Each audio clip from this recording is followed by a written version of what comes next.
నమస్తే Sharath Kumar sir and Bhavani madam. ఈరోజు మీరు ఇక్కడికి వచ్చారు కదా, వచ్చిన పర్పస్ మీ మాటలో చెప్తారా? నమస్తే అండి. ఈరోజు ఇప్పుడు జగ్గేపేట రిజిస్టర్ ఆఫీస్లో ఉన్నాము.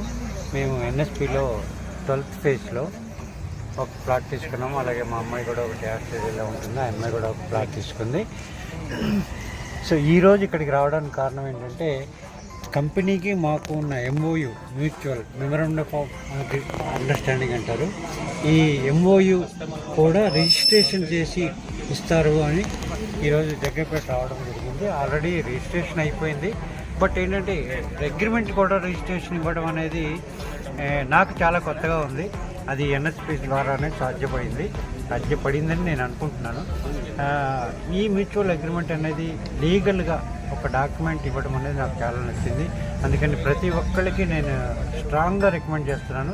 ఎటువంటి ఆలోచనలు లేకుండా, ఎటువంటి డౌట్స్ లేకుండా NSPలో మీరు కూడా రెడ్ శాండల్ ఫామ్ ల్యాండ్ తీసుకోండి. 12 సంవత్సరాల తర్వాత మీ దశ దిశ రెండు మారిపోతాయి.